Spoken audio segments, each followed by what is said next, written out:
Hello everyone, welcome back to our YouTube channel. तो जैसा कि हम लोग सीटेट के पेपर को रिलेटेड हम लोग प्रीवियस ईयर के क्वेश्चंस को डिस्कस कर रहे थे, तो आज हम लोग जो है वो 30 इंपॉर्टेंट क्वेश्चंस जो है प्रीवियस ईयर बेस्ड हैं, तो उनको मैं लेकर के आया हूँ, है ना, जो सीटेट के पेपर 2 के लिए जो है ये होंगे, है ना। तो चलिए स्टार्ट करते हैं, है ना। तो ये हमारा फर्स्ट क्वेश्चन, जिसमें बोला जा रहा है कि 19वीं सदी में ब्रिटेन के औद्योगिकरण के साथ निम्न में से कौन सा परिवर्तन हुआ था। तो कौन सा परिवर्तन हुआ था, तो फर्स्ट में बोला जा रहा है ऑप्शन नंबर कि भारत ब्रिटिश औद्योगिक उत्पादकों के लिए बड़ा बाजार बन गया। हाँ, तो ये तो सही हो सकता है। सेकंड देख लेते हैं, भारत में अनेक औद्योगिक स्थापित किए गए, हो सकता है ना। भारत ब्रिटिश उद्योगों को कच्चे माल की आपूर्ति का प्रमुख देश बन गया। और चौथा बोला जा रहा है, भारत ने ब्रिटिश उद्योगों को सस्ते मजदूर उपलब्ध कराना। तो इसका जो है ऑप्शन नंबर फर्स्ट जो है वो मोस्ट इम्पोर्टेंट है, तो ऑप्शन नंबर फर्स्ट जो है वो करेक्ट हो जाएगा। नेक्स्ट है कि भू राजस्व के कौन से समझौते में राजाओं और तालुकदारों को जमींदारों के रूप में मान्यता दी गई। तो किस में दी गई थी, तो ये स्थानीय समझौते के कारण जो है ये मान्यता दी गई थी। ऑप्शन नंबर फर्स्ट जो है ये बिल्कुल करेक्ट हो जाएगा। नेक्स्ट है कि बेगम हजरत महल ने अंग्रेजों के विरुद्ध विद्रोह भंग निम्नलिखित में से किस नगर से सक्रिय भाग लिया। तो कहाँ से भाग लिया था इन्होंने, तो ये जो है बेगम हजरत महल जो है वो लखनऊ से थी, है ना। तो ऑप्शन नंबर फोर्थ जो है वो करेक्ट हो जाएगा। नेक्स्ट है, इसमें बोला जा रहा है कि निम्नलिखित में से किस अधिगम एक्ट के अंतर्गत भारतीय प्रशासन को ईस्ट इंडिया कंपनी से ब्रिटिश क्राउन को स्थानांतरित किया गया। तो किससे स्थानांतरित किया गया था, तो यह अधिनियम जो है 1885 का अधिनियम था, जिससे यह स्थानांतरित किया गया था, है ना। ये मोस्ट इंपॉर्टेंट क्वेश्चन है, इसको याद रखिएगा। यह डेट 1858 में जो हुआ था, है ना। उसके बाद है नेक्स्ट क्वेश्चन है हमारा। नेक्स्ट बोला जा रहा है कि मध्यकालीन असम में पाइक निम्नलिखित में से क्या थे। तो ये क्या थे, तो पाइक जो थे ये एक मजदूर थे, बलात मजदूर थे ये। ऑप्शन नंबर इसका थर्ड जो है वो बिल्कुल करेक्ट हो जाएगा। उसके बाद नेक्स्ट देखते हैं क्वेश्चन नंबर 66, मनीग्राम और नानदेसी निम्नलिखित में से क्या थे। तो मनीग्राम और नानदेसी क्या थे, तो ये जो है क्या थे, चोल वंश के प्रशासनिक इकाई थे। जी नहीं, ये क्या थे, ब्राह्मणों को ब्राह्मदेव के रूप में दिए गए प्रसिद्ध गांव, ये भी नहीं होगा। उसके बाद चोल काल के प्रसिद्ध शहर, ये भी नहीं होगा। ऑप्शन नंबर फोर्थ जो इसका करेक्ट हो जाएगा, ये दक्षिण भारत के प्रसिद्ध व्यापार संघ थे। तो ये ऑप्शन नंबर फोर्थ जो इसका बिल्कुल करेक्ट हो जाएगा। नेक्स्ट देखते हैं 67 नंबर। 67 में बोला जा रहा है कि नीचे कुछ स्थानों एवं वर्तमान राज्य के नाम दिए गए हैं जो अनाज और पालतू पशुओं के प्रमाण साक्ष्य पाए गए हैं। तो ये सारे ऐसे मैचिंग क्वेश्चंस जो है वो काफ़ी पूछे जाते हैं, है ना। तो ऑप्शन नंबर फर्स्ट बोला जा रहा है कि चिरांद कहाँ पाया गया था, मतलब कहाँ है अभी, है ना। बोला जा रहा है कि निम्नलिखित स्थानों में वर्तमान राज्य के नाम दिए गए हैं और अनाज और पालतू पशुओं के प्रमाण साक्ष्य पाए गए हैं, जो अभी के जो स्थान के नाम है और उस समय कौन कौन से चीज़ें पाई गई थी उनका जो है वो मैच करना है। तो चिरांद जो है वो कहाँ हो, चिरांद जो है वो किससे मैच करेगा, तो चिरांद जो है यह जो है यह बिहार में पाया गया था। चिरांद जो है वो बिहार में पाया गया था। कोल्डिहा जो है वो मुख्यतः कोल्डिहा जो है यह उत्तर प्रदेश में है। और बुर्ज होम जो है वो कहाँ पे है, वो कश्मीर में है ना। ये हिस्ट्री के क्लास में तो हमने पढ़ा है काफ़ी, है ना। उसके बाद जो है हालूर जो है वो नेक्स्ट जो है वो आंध्र प्रदेश में है। तो ऑप्शन नंबर इसका कौन सा सही हो जाएगा, तो ऑप्शन नंबर थर्ड जो है इसका बिल्कुल करेक्ट हो जाएगा, है ना। तो अब देखते हैं नेक्स्ट क्वेश्चन 68 में बोला जा रहा है कि ऋग्वेद में गंगा और यमुना नदी का खाली स्थान बार नाम आया है। कितने बार आया है गंगा नदी का नाम, वो एक बार आया है। ऑप्शन नंबर सेकेंड जो है इसका बिल्कुल करेक्ट हो जाएगा। उसके बाद जो है नेक्स्ट दिया हुआ है 69। 69 में बोला जा रहा है कि निम्नलिखित में से कौन सी विशेषता बौद्ध एवं जैन दोनों धर्मों में है। तो कौन सी विशेषता जो है बौद्ध और जैन दोनों धर्मों में है। तो पहला बोला जा रहा है मुक्ति पाने के लिए मनुष्य को अपने वस्त्रों सहित सब कुछ त्यागना होता है। तो ये तो नहीं होगा। नेक्स्ट बोला जा रहा है कि अधिक पाने की निरंतर इच्छा को मध्य मार्ग अपनाकर समाप्त किया जा सकता है। ये भी नहीं होगा। उसके बाद बोला जा रहा है कि केवल वही सच्चा ज्ञान प्राप्त कर सकते हैं जो घर त्याग देते हैं। जी हाँ, ये जो है दोनों के स्टेटमेंट में था, बौद्ध और जैन में, कि जो घर त्याग देते हैं वही जो है वो ज्ञान प्राप्त करते हैं। तो ऑप्शन नंबर इसका थर्ड जो है वो बिल्कुल करेक्ट हो जाएगा। नेक्स्ट है 70 नंबर। इसमें बोला जा रहा है कि निम्नलिखित में से किसने कहा था कि उच्च जातियों का उनकी भूमि पर कोई अधिकार नहीं है, क्योंकि वास्तव में भूमि का संबंध देशज लोगों से है, अर्थात तथाकथित निम्न जातियों से। तो कौन से जाति से संबंध है? तो वो जो है मुख्यतः श्री नारायण गुरु नहीं बल्कि ज्योतिबा फूले से संबंधित है ना। ऑप्शन नंबर ये सेकंड जो है वो करेक्ट हो जाएगा। हालांकि ये इधर उधर हो गया, तो ये ज्योतिबा फूले जो है इससे संबंधित हो जाएगा।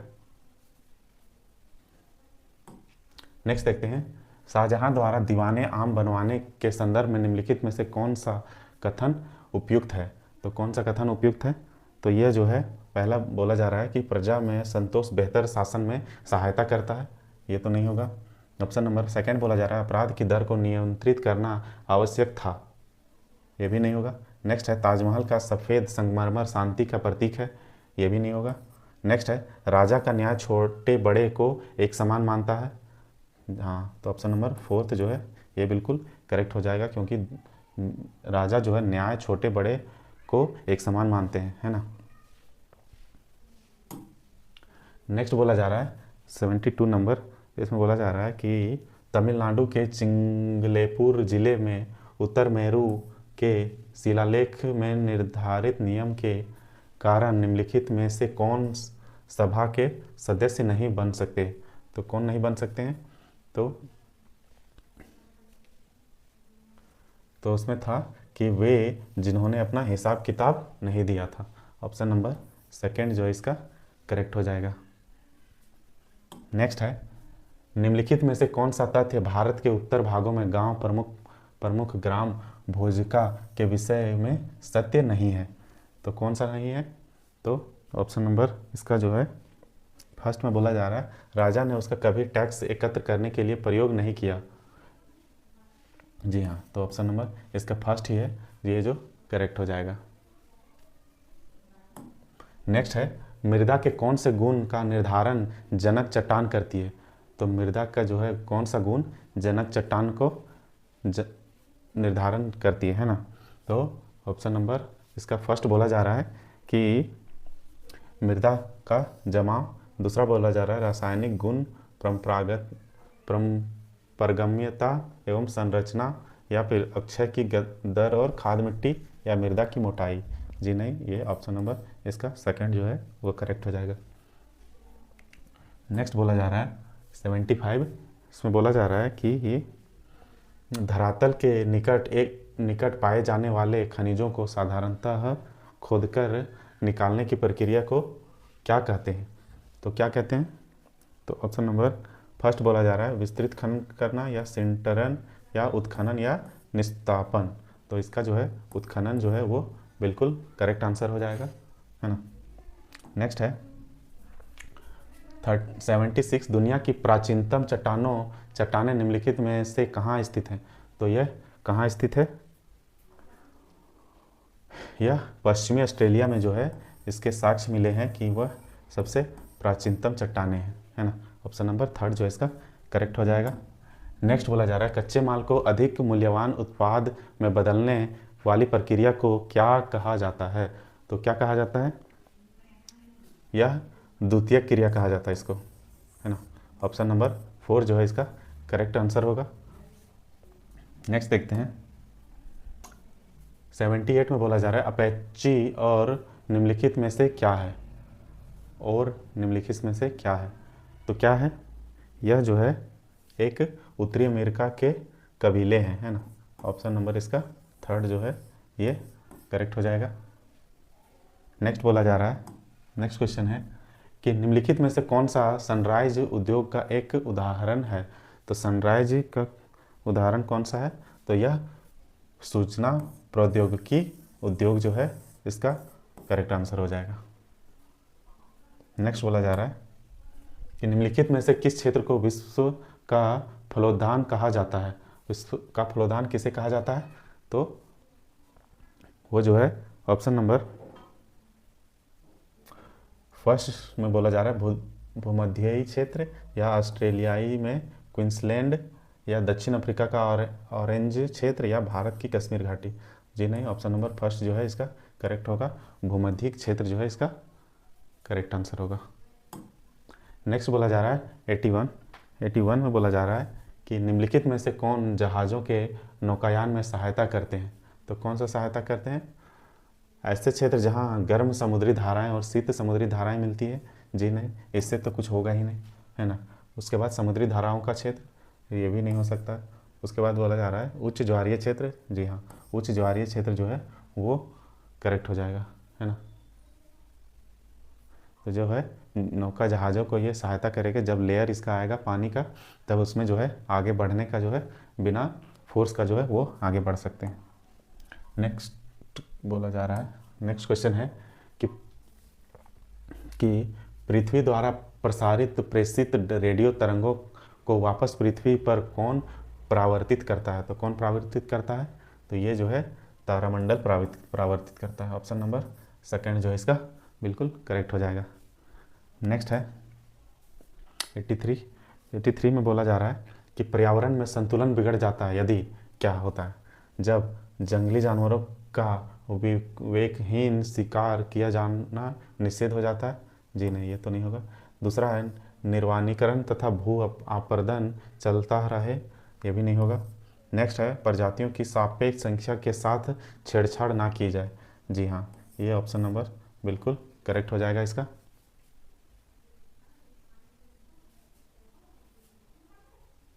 सॉरी, ये नहीं, ऑप्शन नंबर सेकंड जो है इसका बिल्कुल करेक्ट हो जाएगा, है ना। नेक्स्ट बोला जा रहा है कि निम्नलिखित में से कौन सा विकल्प प्रेरणीय विकास का सिद्धांत नहीं है। तो कौन सा नहीं है, तो पहला बोला जा रहा है पर्यावरण के प्रति व्यक्तिगत रवैये और व्यवहार में परिवर्तन, या फिर मानवीय जीवन की गुणवत्ता में बढ़ोतरी, या फिर प्राकृतिक संसाधनों का अधिकतम प्रयोग, तो या फिर जीवन के प्रत्येक प्रकार का सम्मान और उसकी देखभाल। तो इसका जो है ऑप्शन नंबर थर्ड जो है वो ज़्यादा अप्रोप्रिएट है ना। तो ये करेक्ट हो जाएगा। नेक्स्ट बोला जा रहा है दो शहर एन और एम ग्रीनविच के क्रमशः 15 डिग्री पूर्व तथा 15 डिग्री पश्चिम पर स्थित है। इन दो शहरों के समय में कितना अंतर होगा। तो ये इसमें कितना अंतर होगा, तो इसमें जो है 2 घंटे का अंतर होगा। ऑप्शन नंबर सेकंड जो है इसका करेक्ट हो जाएगा। नेक्स्ट है न्यूनतम वेतनमान अधिनियम क्या है ना। तो न्यूनतम वेतन अधिनियम मान जो है वो क्या है, नियोगकर्ताओं को कर्मचारियों का न्यूनतम वेतन निश्चित करने की छूट देता है, या फिर संगठित क्षेत्र के केवल सरकारी कर्मचारियों के लिए है, या फिर निश्चित करता है कि मजदूरों को न्यूनतम वेतन मिलना चाहिए, या फिर फोर्थ दिया हुआ है निर्धारित करता है कि वेतन एक निश्चित न्यूनतम से कम नहीं होना चाहिए। तो कौन सा ऑप्शन करेक्ट हो जाएगा इसका, तो ऑप्शन नंबर 4 जो है इसका बिल्कुल करेक्ट हो जाएगा, है ना। नेक्स्ट बोला जा रहा है कि संविधान के किस अनुच्छेद के अंतर्गत अस्पृश्यता के कारण किसी अयोग्यता को लागू करना कानून के अनुसार एक दंडनीय अपराध है। तो कौन सा है, तो ये ऑप्शन नंबर 4 जो है वो बिल्कुल करेक्ट हो जाएगा, अनुच्छेद 17। उसके बाद बोला जा रहा है कि भारत में असमानता का मुख्य कारण क्या है। तो भारत में असमानता का मुख्य कारण क्या है, तो वो जो है वो गरीबी है उसका मुख्य कारण। नेक्स्ट जो है बोला जा रहा है संवैधानिक उपचारों का अधिकार है। संवैधानिक उपचारों का अधिकार कौन सा है, तो यह क्या बोला है कि फर्स्ट ऑप्शन है शिक्षा का अधिकार अधिनियम 2009 को निष्कासित करता है। जी नहीं, ये तो नहीं होगा। नेक्स्ट है न्यायपालिका को संसद द्वारा लागू कानून को निरस्त करने की शक्ति प्रदान करता है। ये भी नहीं होगा। नेक्स्ट है नागरिकों को मौलिक अधिकारों की रक्षा करता है। जी हाँ, ऑप्शन नंबर 3 जो है वो बिल्कुल करेक्ट हो जाएगा। नेक्स्ट है हिंदू उत्तराधिकार संशोधन अधिनियम 2005 के अनुसार निम्नलिखित में से क्या सत्य है। तो क्या सत्य है, तो पहला बोला जा रहा है कि पुत्रों पुत्रियों और उनकी माताओं का पारिवारिक संपत्ति में बराबर हिस्सा होता है। जी हाँ, ऑप्शन नंबर इसका फर्स्ट जो है वो बिल्कुल करेक्ट हो जाएगा। तो ये थे हमारे सीटेट के पेपर 2 सोशल साइंस के 30 इंपॉर्टेंट प्रीवियस ईयर के क्वेश्चंस जिसको हमने डील किया है ना। तो इसमें से जो है बहुत सारे क्वेश्चन रिपीटेड होते हैं, इसलिए आप ज़्यादा कुछ नहीं, बस सेशंस को देखते रहिए है ना, और जब तक एग्ज़ाम होगा तब तक आपका एक बेहतर तैयारी हो जाएगा है ना। तो आई होप आपको ये वीडियो पसंद आएगा। वीडियो पसंद आएगा तो चैनल को सब्सक्राइब कीजिएगा और लाइक कीजिएगा है ना। यही हमारे मोटिवेशन का कारण बनेंगे, जिससे मैं और भी बेहतर वीडियोस आप लोगों के लिए लाता रहूँगा। तो मिलते हैं किसी नेक्स्ट वीडियो में नेक्स्ट टॉपिक के साथ। तब तक के लिए bye bye and take care.